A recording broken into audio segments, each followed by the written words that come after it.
Alors, je suis Piero San Giorgio, je suis un écrivain suisse d'origine italienne.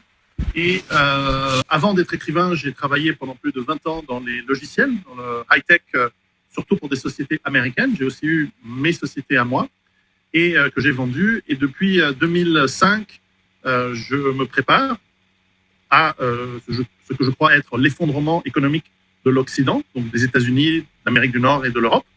Et j'ai écrit à partir de 2011 une série de livres qui ont été des best-sellers, qui sont traduits dans une quinzaine de langues à travers le monde et qui expliquent notamment le premier, Survivre à l'effondrement économique. Pourquoi, à partir de 2020, le système économique occidental, avec sa politique, avec son impérialisme, va s'effondrer, va complètement s'écrouler. Et je crois avoir vu juste, puisque déjà à partir de 2020, on a vu une chute phénoménale et très importante de l'économie occidentale, et ça continue, et c'est en train d'aller de plus en plus vite. Et surtout dans mes livres, j'explique comment l'individu, les familles, les gens qui se préparent comment ils peuvent essayer de limiter les dégâts pour eux et leur famille. Mm-hmm. Ben justement, vous êtes vraiment connu par votre livre qui s'appelle Survivre à l'effondrement économique, qui est publié en 2011. Et aujourd'hui, presque tout ce que vous avez annoncé dans le livre sont en train d'arriver, en fait. Parce que tout à l'heure, vous avez parlé de la care, c'est-à-dire en gros, peut-être on va aller vers une care.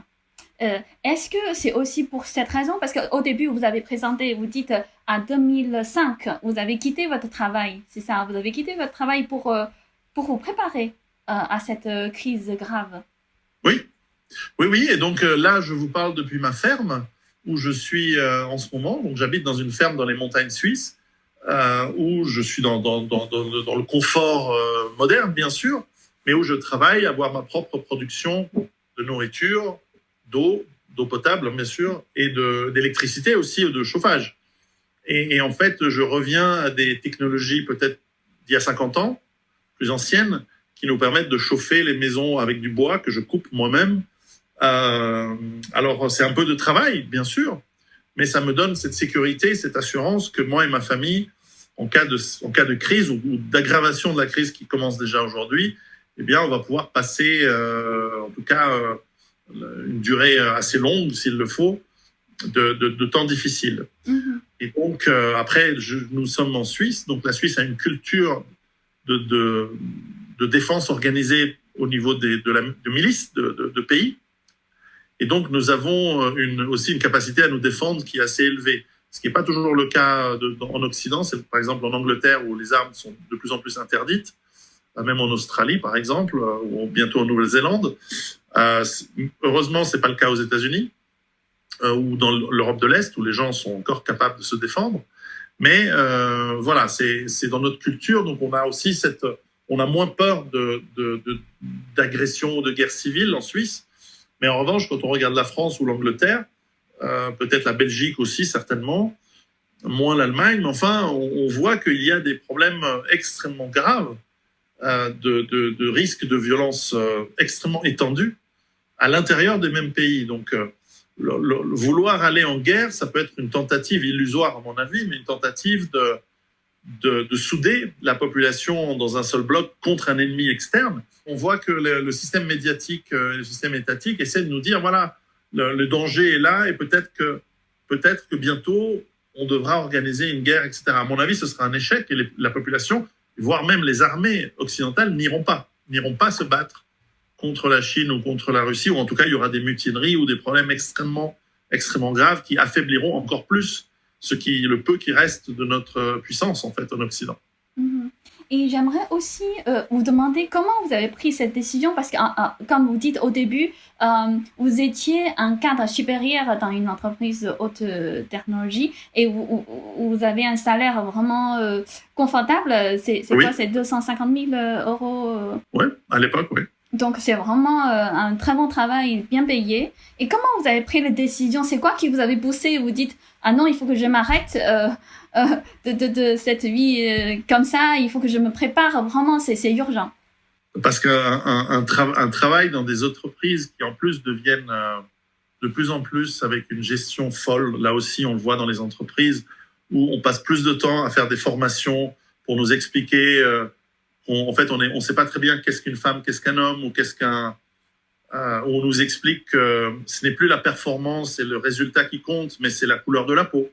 Moi, je pensais qu'on avait fini avec le racisme il y a à peu près 50 ans, mais non, on nous explique que les races n'existent pas, mais elles existent quand même, et qu'il faut être soumis et qu'il faut s'excuser sans arrêt. Enfin, c'est inacceptable. Nous, on est dans une société, on est dans une entreprise pour faire des affaires, pour vendre, pour faire du profit, pas pour jouer à la repentance ou je ne sais quoi. C'est des trucs de maternelle.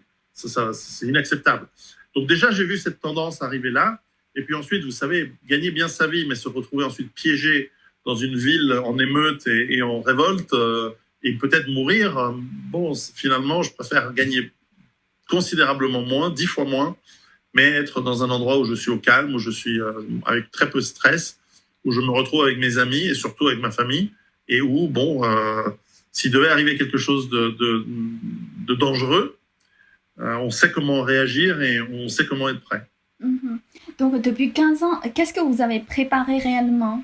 Vous dites tout à l'heure, vous êtes chez vous, beaucoup de choses.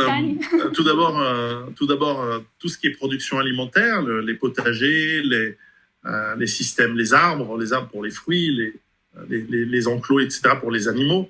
Tout ça, ça se prépare longuement et avec beaucoup d'efforts.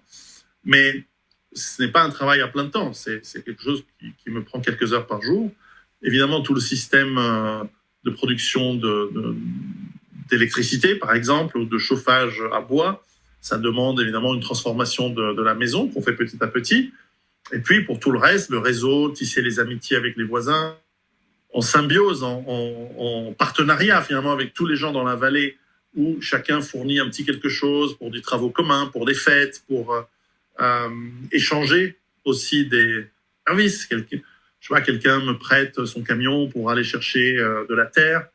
En échange, je vais lui donner quelques bouteilles de vin que j'ai obtenues d'un producteur local plus bas dans la vallée, que j'ai échangé face avec des pommes de terre et des légumes que j'avais dans mon jardin. Donc en fait, on prépare une forme d'entraide et un système débrouillard. Je suis de loin pas le seul à le faire. Il y a énormément de gens aujourd'hui en Europe qui vivent comme ça et qui développent ce genre d'activité. Alors bien sûr, j'ai quand même des revenus puisque les gens peuvent venir m'écouter tous les jours sur Patreon. C'est une plateforme payante, certes.